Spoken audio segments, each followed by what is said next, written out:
Hello students, সবাইকে আমার YouTube চ্যানেলে স্বাগত জানাই। আজকে আমরা দেখব জেটেড ম্যানস 6 to 8 এর বেঙ্গলি। ঠিক আছে, বেঙ্গলি পেপার, ঠিক আছে, পেপার 2, বেঙ্গলি পেপার 2টা দেখবো। ঠিক আছে, পেপার 1 কিন্তু আপলোড হয়ে গেছে অলরেডি, সেখানে গিয়ে দেখতে পারেন। তাহলে আমরা আজকে শুরু করব। চ্যানেলে যারা নতুন অবশ্যই চ্যানেলটিকে সাবস্ক্রাইব করে দেবেন, তাহলে নতুন নতুন ভিডিওর আপডেট কিন্তু পেতে থাকবেন। ঠিক আছে, তাহলে আমরা ক্লাসটা শুরু করি। প্রথম প্রশ্ন, নিম্নলিখিত কোনটি গীতিকাব্যের উদাহরণ? তাহলে কোনটি গীতিকাব্যের উদাহরণ সেটি আমাদের কোশ্চেন। ঠিক আছে, তাহলে মেঘদূত, ঋতুসংহার, গীত গোবিন্দম, তাহলে এটি হবে সবকটি সঠিক। সংস্কৃত গীতিকাব্য কই ভাগে বিভক্ত? তাহলে সংস্কৃত গীতিকাব্য 3 ভাগে বিভক্ত। নিম্নলিখিত কোনগুলি সংস্কৃত গীতিকাব্যের ধরন? ঠিক আছে, তাহলে 3 নম্বরের সঠিক উত্তর হয়ে যাবে ভক্তিমূলক গীতিকাব্য, নীতিমূলক গীতিকাব্য আর প্রেমমূলক গীতিকাব্য। তাহলে এর সঠিক উত্তর হয়ে যাবে ঘ। মেঘদূতম কার রচিত গীতিকাব্য? তাহলে 4 নম্বরের সঠিক উত্তর আমরা দেখব। তাহলে মেঘদূতমটা হচ্ছে কালিদাস। ঠিক আছে, মেঘদূতমটা কার? কালিদাস। ঠিক আছে, ঋতুসংহারম কার রচিত? তাহলে 5 নম্বরের সঠিক উত্তর, সেটিও কিন্তু কালিদাস। গীত গোবিন্দম কার রচিত? তাহলে 6 নম্বরের সঠিক উত্তর হয়ে যাবে জয়দেব। গাথা সপ্তশতী কার রচিত? গাথা সপ্তশতী কার রচিত? 7 নম্বরের সঠিক উত্তর হয়ে যাবে 7 বাহন। শৃঙ্গার শতকম কার রচিত? 8 নম্বরের সঠিক উত্তর হয়ে যাবে ভর্তৃহরি। ঠিক। সূর্য শতম কার রচিত? তাহলে এর সঠিক উত্তর হয়ে যাবে 9 নম্বর, এর সঠিক উত্তর হয়ে যাবে ময়ূর ভট্টের। ঠিক আছে, 10 নম্বর, পৌর পঞ্চাশিকা কার রচিত? 10 নম্বরের সঠিক উত্তর হয়ে যাবে কিন্তু বিলহন। ঠিক আছে, 11 নম্বর কোশ্চেন আমরা দেখব। 11 নম্বর, সূর্য শতকম এর বিষয়বস্তুটি কি? তাহলে 11 নম্বরের সঠিক উত্তর হয়ে যাবে কিন্তু সূর্য দেবের স্তব।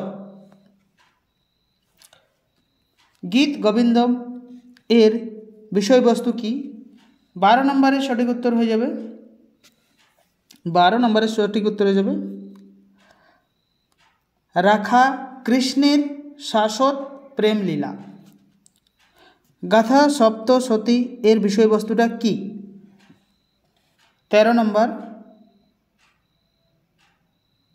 তাহলে 13 নম্বরের সঠিক উত্তর হয়ে যাবে উর্বশী পুনর্বার প্রেমের পরিচিত।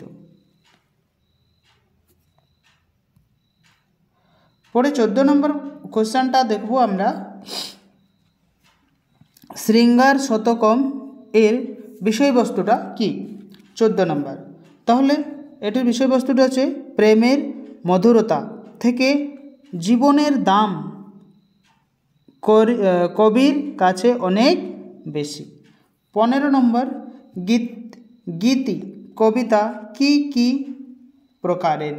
তাহলে 15 নম্বরের সঠিক উত্তর হয়ে যাবে ভাবকেন্দ্রিক গীতি কবিতা আর রূপক কেন্দ্রিক গীতি কবিতা, এই দুটোই হবে সঠিক। ঠিক আছে, পরে রয়েছে প্রাচীন একটি গীতে কবিতার নিদর্শন হলো। তাহলে 16 নম্বরের সঠিক উত্তর হয়ে যাবে কিন্তু চর্যাপদ। ঠিক আছে, চর্যাপদ। 17 নম্বর, রোম্যান্টিক গীতি কবিতার যৌবন মুক্তি কার হাত ধরে হয়? ঠিক আছে, 17 নম্বর। তাহলে এর উত্তর হয়ে যাবে বিহারীলাল চক্রবর্তী। ঠিক আছে, পরের সঠিক উত্তর আমরা দেখব 18 নম্বর। বিহারীলাল রচিত একটি কবিতার নাম। 18 নম্বরের সঠিক উত্তর আমরা যদি দেখি তাহলে তার হয়ে যাবে কাল বৈশাখী। 19 নম্বর, ভোরের পাখি কাকে বলা হয়? তো ভোরের পাখি কাকে বলা হয়? তাহলে বিহারী লালকে বলা হয়। ঠিক আছে, পরের আজকে নেক্সট লাস্ট প্রশ্ন, সেই প্রশ্নটি আমরা দেখব একটি স্বদেশ প্রীতিমূলক গীতি কবিতা হলো কোনটি? ঠিক আছে, তাহলে তার সঠিক উত্তর হয়ে যাবে বঙ্গভূমি। ঠিক আছে, তাহলে এখান থেকে আমরা মোট 20টি এমসিকিউ প্রশ্ন দেখলাম, যেটি খুব গুরুত্বপূর্ণ।